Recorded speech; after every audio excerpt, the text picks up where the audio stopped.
diiming-imingkan janji-janji gitu. Padahal Wah. sebagai seorang pemuda itu harus Mhm. cerdas banget dalam memilih gitu, Mbak. Aduh, jadi Aduh. sebagai seorang pemuda itu harus cerdas juga di dalam memilih ya. Ini Betul. kaitannya milih nih ya. Iya. Iya. Kayaknya nggak jauh-jauh ini ya dia. Iya. Bentar lagi 2024 nih. 24, Nah, ini iya. kita akan tentunya menggunakan hak suara kita begitu ya. Benar. Betul. Ini terkait dengan Hari Kebangkitan Nasional. Sebelum nanti kita singgung deh tentang itu tadi ya, tentang 2024 gitu ya. Iya. Kita pengen tahu nih, tadi sudah memaknai dari Hari Kebangkitan Nasional itu sendiri dari masing-masing kalian. Kalau kalian lihat dari tentunya pergerakan yang dilakukan ya ketika mungkin para pahlawan kita dulu ya menggerakkan untuk bisa akhirnya terjadilah yang namanya Hari Kebangkitan Nasional ini. Sampai dengan sekarang ini kalian melihat fenomenanya seperti apa dengan generasi-generasi muda ya saat ini?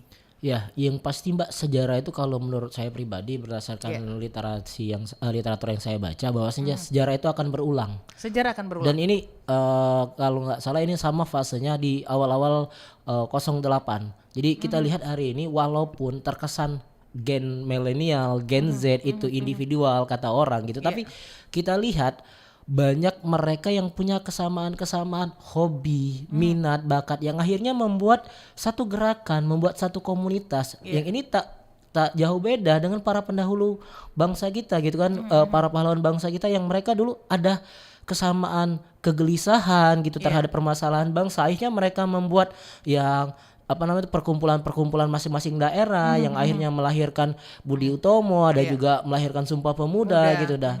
Hari ini itu tercermin lagi di anak-anak muda yang ada gitu. Mereka ada kegelisahan ataupun juga berangkat dari minat mereka yang sama. Mereka akhirnya buat komunitas, buat gerakan. Nah, ini salah satu momentum menyongsong juga Mbak di 2030, 2045 yang kita akan hadapi bonus demografi gitu. Bonus Nah, demografi. sanggup atau tidak kita mengelola bonus demografi ini? Akan menjadi bonus yang bermanfaat atau akan menjadi bencana demografi nantinya itu. Bonus yang bermanfaat ataukah bonus yang Menjadi bencana karena itu. bencana begitu ya. Oke, kalau Reki sendiri bagaimana mau menyikapi atau memandang tentunya Hari Kebangkitan Nasional saat ini kalau dilihat dari ya pemuda-pemuda saat ini sebenarnya udah bangkit atau belum sih sebenarnya kayak gitu, atau ya kalau dibandingkan dengan yang lama-lama yang lampu-lampu mungkin apakah sekarang lebih kurang atau mungkin lebih dari yang dulu. Oke, jadi balik lagi kayak Mbak ya. Kalau kita sejarah itu nggak akan pernah lepas nih, maupun pemuda itu semuda apa, tapi tetap sejarah itu menjadi acuan gitu. Oke, jas merah begitu ya. Jas merah, Iya, benar. seperti Jas kata merah, ya. Hadi tadi ya melahirkan Bung Tomo yang lain dan Iya. yang lain. Jadi kalau ditanya pemuda ini udah bangkit atau belum sih? Kalau Iya. aku pribadi personally bilang masih 50-50 nih. Masih 50-50. Iya, karena masih banyak juga pemuda-pemuda yang masih kekurangan literasi nih. Apalagi dalam melihat sesuatu, apalagi dalam memilih pemimpin. Jadi Iya. butuh banget yang namanya literasi-literasi yang lebih banyak lagi, apalagi membaca literatur kayak gitu. Dan juga pemuda itu sebenarnya menurut aku juga harus perlu ya dalam speak up kayak gitu. Karena memang akhir-akhir ini kan kita udah lihat nih ada momentum kemenangan nih setelah 32 tahun seperti tadi ya. Iya. Sepak bola kan mereka punya hobi, kegelisahan. Nah, bagaimana menjadikan momentum tersebut menjadi hari kebangkitan kembali nih Hari di Kebangkitan kembali. bulan-bulan ini untuk menyongsong pemilu 2024. Wah, 2024 ya. Nah, ini kalau kita kaitkan juga dengan topik ataupun tema kita di sore hari ini ya, tentang yang ada kaitannya dengan yang kita bahas adalah pemuda bangkit cerdas memilih Memilih. pemimpin. Ini kalau dikaitkan dengan tema pemuda bangkit cerdas memilih pemimpin, dalam pandangan kalian itu seperti apa sih sebenarnya pemuda bangkit cerdas dalam memilih pemimpin? Ya, sebelumnya aku sempat sampaikan tadi bahwasanya kita saat ini Mbak pemilih pemula itu kalau nggak salah berdasarkan data KPU menjelang 2024 itu kisaran 55% sampai 60%. Oke. Berarti Lebih kan banyak begitu ya? berarti kan ini lebih dominan nih, lebih dominan. Saat para pemudanya dia golput, para pemudanya masa bodoh apatis terhadap pemilu di 2024, ini akan sangat sayang sekali suara-suara pemuda ini gitu kan. Maka dari itu momentum ini Hari Kebangkitan Nasional menjadi momentum kita juga untuk bangkit dalam artian kita mencari tahu nih kira-kira seperti apa figur calon pemimpin kita ke depan, kepala daerah kah, presiden kah, ataupun juga wakil rakyat yang akan sebagai tempat kita menyampaikan aspirasi ke depannya gitu. Jadi momentum Hari Kebangkitan Nasional ini mendekati pemilu ini harus kita manfaatkan sebaik mungkin gitu. Jangan sampai kita sebagai pemuda, mohon maaf nih, seperti kata Reki tadi, kita kebanyakan nyinyir aja di medsos gitu, tapi tidak ada satu tindakan. Bagus mungkin seperti kita ambil contoh Bima kemarin yang sempat mungkin adalah sedikit nyinyir gitu di medsos dan akhirnya ditanggepin dan alhamdulillah seperti itu. Tapi bagaimana dengan kita yang bukan siapa-siapa, yang tidak mungkin kita tidak bisa seviral Bima gitu. Apa lantas yang bisa kita pilih, yang bisa kita lakukan? Ya tadi kita harus memilih, tapi dengan mempelajari track record mereka, latar belakang mereka gitu kan. Apa yang sudah mereka lakukan agar saat kita memilih nanti benar-benar cerdas, tidak salah memilih wakil kita ataupun kepala daerah kita seperti itu. Oke, kalau kamu sendiri Reki? Oke, jadi kan datanya udah dipaparkan nih oleh Kak Hardi ya tadi. 50-60% itu suara pemilih pemula gitu. Jadi banyak banget nih suara-suara yang sebenarnya potensial nih dalam pemilu. Kalau tidak kita gunakan, alangkah sayangnya menjadi. Ini nggak dipisahkan ya, poten dengan sialnya nggak dipisahkan. Nggak ada Ya, poten sama sial. Jadi harus Potensial. Betul. Karena pemuda ini menurut aku memberikan suatu future ya, suatu masa depan bangsa gitu. Nah, jadi kalau suaranya digunakan ini bakal menentukan nih. Kira-kira pemimpin kita masa depan itu bakal ngebawa kita kemana nih. Karena memang anak muda juga bakal menjadi regenerasi pemimpin ke depannya. Oleh karena itu, menurut saya pribadi, ini pemuda ini kalau bisa memang jangan untuk golput gitu, karena suaranya itu menentukan banget, bukan hanya untuk dirinya sendiri tapi juga bangsa ini nih, kira-kira mau masa dibawa depan kemana. mereka juga begitu. Betul, anak-anaknya juga dan lain-lain. Jadi jangan sampai salah ya dalam memilih, khususnya pemuda nih. Iya. Oke, ini terkait tadi sempat Hardy menyinggung tentang apatis begitu.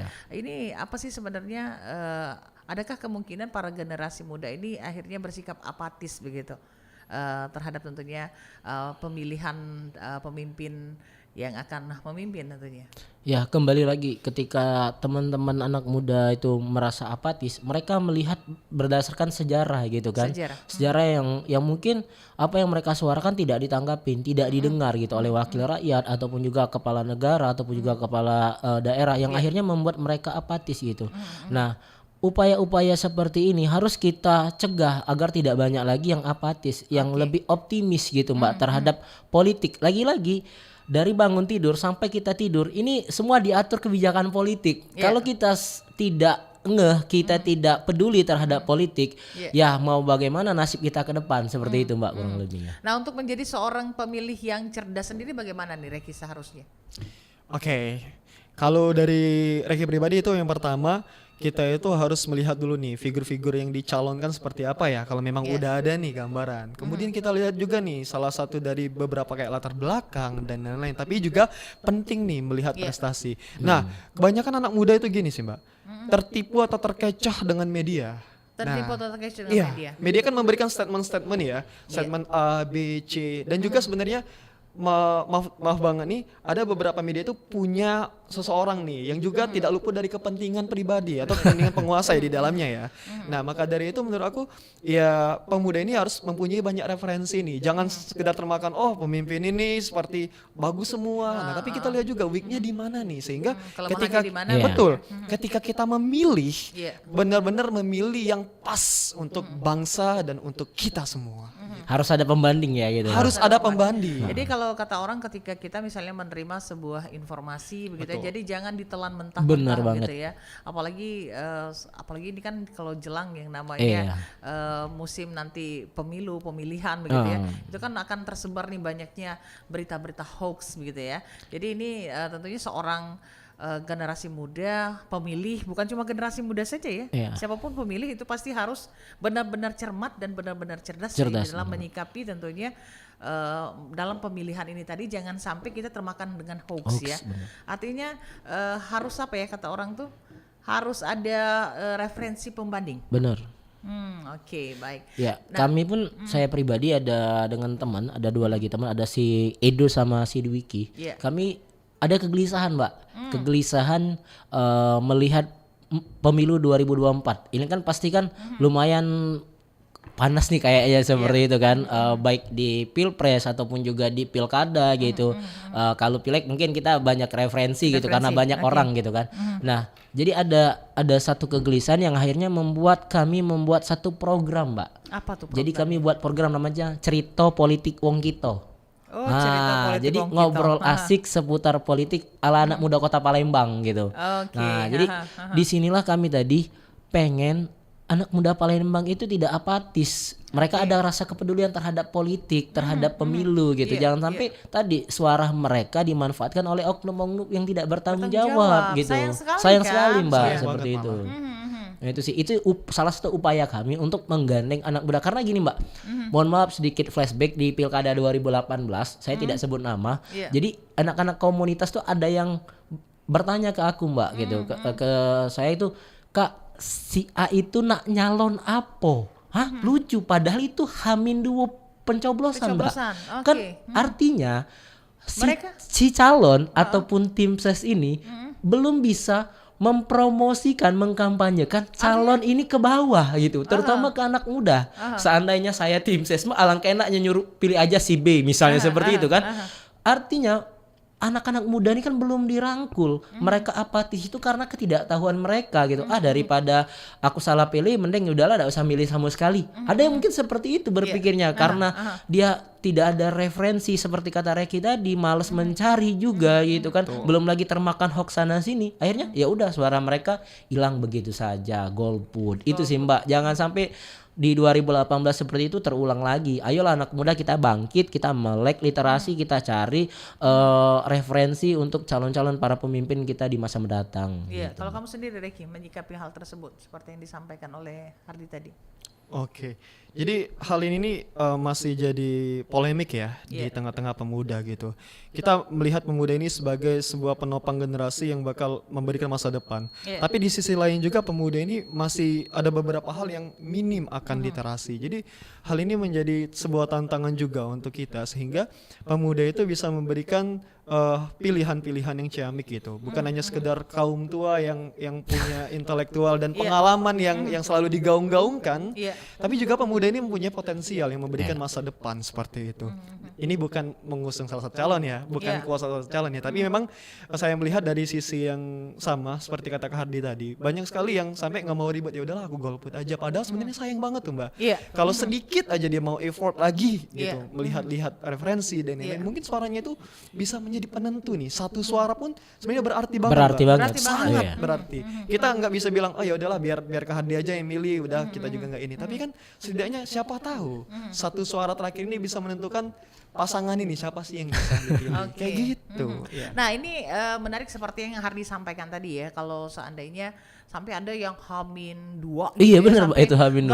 nggak tahu sama Benar. sekali kan, rasanya kan sangat apa ya, satu mungkin gagal yang mempromosikan gitu ya. Kampanyenya gagal. Kampanye, gagal. ya itu ya. Kemudian yang kedua mungkin yang si anak mudanya sendiri itu bukan karena kurang literasi atau mungkin males sih kali. Iya. Males itu untuk dia. mencari Benar. ya. Lawannya itu jajahan diri kita tuh itu. Jajahan, oh ya itu kembali jajahan diri kita ya. Jajahan, iya. Kembali kepada jajahan diri kita. Nah ini artinya apalagi kan sekarang kan dengan kemajuan zaman, dengan kemajuan teknologi, semua digitalisasi begitu ya. Ini sebenarnya sangat sampel sekali kita ingin mencari tahu banyak hal, banyak referensi untuk tentunya calon-calon yang akan dipilih nanti, pemimpin-pemimpin yang sesuai dengan harapan begitu ya. Nah ini bagaimana dengan pandangan kalian mengenai hal tersebut? Kalau kalian juga gini, sebenarnya harus berimbang satu sama lain gitu. Berimbang. Dalam artian kita harus memanfaatkan media sosial, teknologi terkini gitu kan. Ngomong media pas ketika sialnya tuh ke saya. Waduh. Media sosial. sialnya ke saya gitu ya. Jadi kalau kita lihat nggak jadi masalah ketika banyak sekali caleg-caleg ataupun juga calon kepala daerah bahkan calon presiden itu yang manfaatkan media sosial untuk mengkampanyekan. Dan hari ini anak muda itu kan tidak terlepas dengan yang namanya gadget. Nah ini salah satu upaya juga mereka ini calon wakil rakyat ataupun juga calon kepala daerah dan juga kepala negara untuk mengkampanyekan, mempromosikan diri mereka gitu. Ya mungkin kata Mbak tadi males mencari, tapi kan kalau kata orang sekarang FYP viral itu kan Viral, cepat masuk. Jadi iya. akhirnya orang penasaran kan. Mencari tahu. Nah, akhirnya. mencari tahu. Biasanya muncul terus di update kita Iya, gitu kan. Akhirnya mau nggak mau kita tertarik untuk tahu, oh siapa nih, mau kepo si A, si B, si C, yang akhirnya ini yang menjadi referensi kita gitu kan. Semakin banyak kita lihat, akan semakin banyak juga yang masuk juga ke kita gitu. Dan itu akan jadi pembanding. Oh, si A nih ternyata begini, si B nih ternyata begini. Yang mana yang menurut kita baik gitu, baik dari program kerjanya, visi misinya. Itu yang coba kita pilih gitu kan. Apakah ini berada di dapil kita atau tidak, wakil rakyat seperti itu. Sangat sayang sekali ketika kita tidak mencari tahu siapa-siapa calon wakil rakyat di dapil kita gitu. Sepak terjangnya seperti apa Seperti gitu apa, kan. betul. Jangan sampai kita cuma lihat spanduk, lihat baliho tapi kita tidak wajahnya tahu. tidak tahu orangnya, Tidak, betul. karena kan ketika kita di bilik suara yang kita lihat cuma partai sama nama gitu kan. Nah, kalau kita tidak tahu siapa ini, terus juga di media sosial mereka tidak Sepak terjang main mereka seperti seperti apa? apa? Bagaimana kita mau pilih gitu kan, Iya, Mbak? Seperti iya. kata orang kebanyakan memilih kucing dalam karung gitu iya. kan. Jadi meraba-raba. Nah, itu. Oke, kalau kamu Reki mungkin. Oke, kalau dari aku mungkin sama aja sih. Sebenarnya itu lebih ke IoT ya, karena Kamu memang suka bener ya sama-sama ya. iya, karena memang saat ini kita sangat dimanja ya oleh Dimanja. internet ya. Iya. Yang akses-akses yang sangat mudah untuk kita cari. Apalagi bener kata FYP tadi. Sebenarnya tuh nggak usah nonton video panjang deh kalau memang males nih. Iya. FYP TikTok kan potongan banyak. Potongan. Iya. Iya. Potongan-potongan yang menunjukkan deskripsi orang nih. Nah jadi itu tuh bisa jadi pembanding nih buat kita nyari orang lebih. Itu tertarik sebenarnya udah lagi. bisa jualan ya di sini. Iya. Sangat bisa jualan malah. Iya. Apalagi buat caleg-caleg baru nih. Jualan juga di situ bisa. Oke, nah sebenarnya sih kalau menurut kalian sendiri sebagai generasi muda begitu ya, calon-calon ataupun pemimpin yang sebenarnya yang diharapkan oleh generasi muda itu seperti apa sih sebenarnya?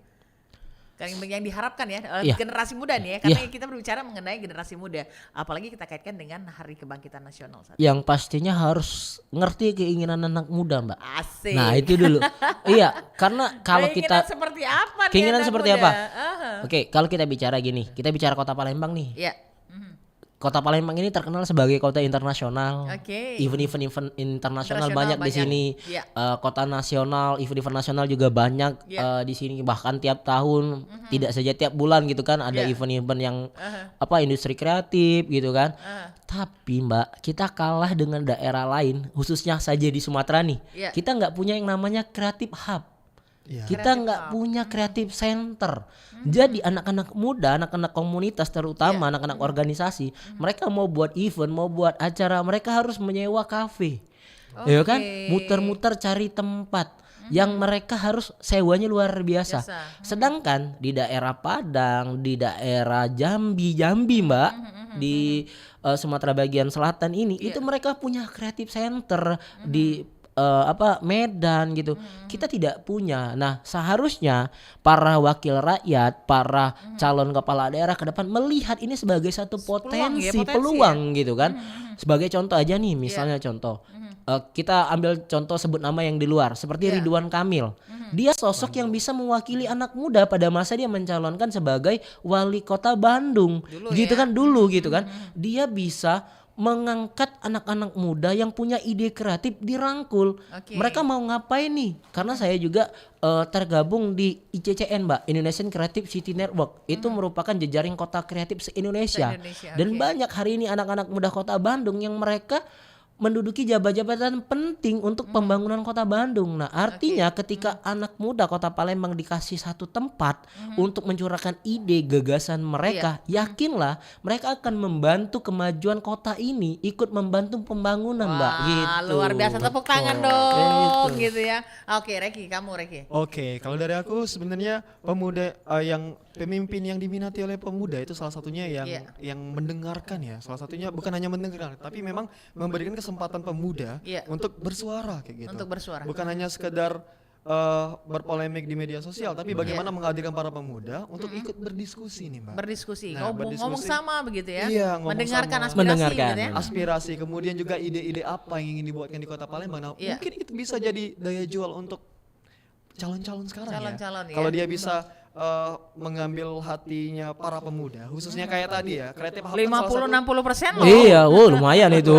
kalau dia bisa mengimplementasikan Creative Hub nih di Palembang nih Iya. satu gitu. Nah, itu kayaknya bisa jadi potensial yang pencalon untuk mengambil suara-suara pemilih pemula dan apalagi Oke. pemuda, apalagi orang-orang yang aktif organisasi nih. Iya. Mereka butuh banget tempat-tempat untuk mengkreasikan idenya, butuh banget tempat-tempat yang Ruang untuk begitu ya. ruang Iya. untuk memberikan suara. Jadi Iya. memang ya salah satu, kalau memang nih tips aja ya buat para Iya. calon-calon pemuda yang sekarang ini menjadi legislatif dan lain-lain, itu bagaimana kalian juga untuk melibatkan para anak muda, karena suara anak pemuda ini banyak nih 50-60%. Gimana Iya. kalian mengambil keuntungan dari suara itu, tapi bukan hanya sekedar keuntungan, tapi bagaimana kalian juga menjaga amanah-amanah yang telah kalian janjikan kepada anak-anak muda seperti itu. Oke, jadi sekarang ini kan kita sudah hampir ada di penghujung kebersamaan ya. Ini nggak terasa ya ngobrolnya. Padahal kayaknya masih kurang ya. Masih kurang, harusnya Panjang. 1,5 jam harusnya setengah. ngobrolnya ya. Oke, kita di sore hari ini masih tetap membahas tentang pemuda bangkit cerdas memilih pemimpin ya. Ini dikaitkan juga dengan Hari Kebangkitan Nasional tadi. Mungkin sebagai closing statement ya, apa yang menjadi impian ataupun juga harapan kalian sebagai generasi muda? Silakan. Reki dulu. Reki dulu boleh? Oke, saya dulu ya, karena Iya. tadi saya kedua terus. Ya, sekarang kamu yang pertama ya. Yang pertama. Harapannya gini sih, kepada khususnya para pemuda ya, gimana cara kita memilih sesuatu itu bukan hanya karena iming-iming ya teman-teman ya. Jangan sampai ya. Sampai cobalah untuk berpikir bahwasanya satu suara kalian itu menentukan segalanya di ke depan, bukan hanya diri kalian tapi bagaimana regenerasi kalian nanti. Karena menurut saya juga dengan prestasi-prestasi pemuda khususnya kita yang kita hasilkan, entah itu dalam hal akademis non akademis, itu bisa menjadi buah untuk regenerasi cerdas ke depannya. Nah, tapi itu dimulai juga bagaimana kalian memilih seorang pemimpin yang tepat kayak gitu. Nah, yang tepat itu membutuhkan modal teman-teman, salah satunya literasi dan lain-lain, sehingga ketika kalian memilih yang tepat itu menjadi salah satu tombak emas untuk bangsa ini berlaga di internasional kayak gitu. Jadi ya harapannya bagaimana para pemuda ini juga diberikan ruang sih Mbak, oleh untuk baik dari pemerintah dan calon-calon yang mungkin jadi duduk di DPR dan lain-lain, bagaimana memberikan pemuda ini kesempatan untuk memberikan ide-ide yang sinergi dan ide-ide yang ciamik untuk membuat Indonesia ini jadi jauh lebih baik seperti itu. Jadi jauh lebih baik. Silakan, Hardi. Ya, yang pastinya momentum kebangkitan nasional ini harus kita manfaatkan juga untuk bangkit menjelang pemilu 2024. Apapun pilihan nanti, kita punya mungkin pilihan yang sama ataupun pilihan yang berbeda, kita tetap satu. Betul. Jangan sampai kita terkotak-kotak. Jangan sampai Sepakat saya. iya, jangan sampai kita ada sekat gitu. Iya. Yang tadinya di grup WA keluarga aman-aman, ketika beda pilihan akhirnya left group gitu kan. Nah, jangan sampai seperti itu, Mbak. Apalagi kita anak muda. Iya. Dan kita harus meluruskan ketika ada informasi hoax yang masuk, hate speech yang masuk sebagai generasi muda yang melek terhadap IT, internet, teknologi terkini, kita yang harus mampu mencerdaskan orang-orang di sekitar kita gitu kan. Yang pastinya bukan sekedar didengarkan Mbak suara anak muda, tapi dilibatkan. Nah, Bukan cuma sekadar didengarkan, tapi dilibatkan. libatkan. Karena sekali lagi kalau sekadar kita didengarkan tanpa ada pelibatan anak muda akan percuma. Jadi nothing ya. Nothing. Karena 2030-2045 itu kita yang akan menjadi pemimpin, kita yang akan melanjutkan tongkat estafet kepemimpinan. Kalau kita tidak dikasihkan kesempatan untuk ruang, terlibat di dalam, kita hanya jadi penonton, Iya. bagaimana kita akan mengaplikasikan kemampuan kita, potensi kita gitu kan. Jadi harapannya menjelang 2024 ini yuk sama-sama kita bergandengan tangan, jangan sampai teman-teman golput, manfaatkan suara kalian, satu suara itu sangat berarti. Sekali lagi kalau bisa say no to money politik, say no to golput, dan yang pastinya hari ini kita harus berani untuk melihat ide, gagasan dan narasi yang ditawarkan, bukan sekadar janji-janji manis politik. Itu mungkin closing statement dari saya, Mbak. Terima kasih. Asik, terima kasih. Baik, luar biasa sekali tentunya bincang-bincang kita di sore hari ini dengan dua anak muda yang luar biasa ya dalam kiprah Indonesia, yang tentunya memiliki harapan bahwa anak-anak muda bisa berkiprah Bener Ya, banget. anak-anak muda bisa menjadi bagian dan bukan cuma sekedar untuk apa ya Penonton. Penonton penonton saja. begitu ya, hanya didengarkan tetapi tidak Libatkan. dilibatkan gitu ya. Ini menjadi pesan Oke. yang luar biasa, Asik ya, Tom. yang asik ya. Iya. Terima kasih Mbak Lydia. Oke Terima deh, kasih, Mbak. sama-sama untuk kehadiran kalian berdua juga terima kasih. Di sore hari ini banyak tentunya pembelajaran untuk kita semua ini ya, untuk bisa mengedukasi kita semua. Dan yang pasti untuk generasi muda, pesan-pesan kalian tadi ini akan bisa membangkitkan semangat mereka untuk tentunya tidak golput ya, untuk tetap memilih ya. Harus bangkit, jangan mageran. Nggak boleh scrolling Nggak. doang, harus bangkit. Ya harus bangkit ya, sesuai dengan Hari Kebangkitan Bangkitan Nasional. Nasional. Kalau begitu pepatah bijak mengatakan tak ada gading yang tak Tak retak, retak. tak ada manusia yang tanpa kesalahan. Jikalau pedang lukai tubuh pastikan ada harapan sembuh. Namun jikalau lidah lukai hati, kemanakah gerangan obat hendak dicari? Kita akhiri Kiprah Indonesia. Wassalamualaikum warahmatullahi wabarakatuh. Waalaikumsalam warahmatullahi wabarakatuh. Indonesia.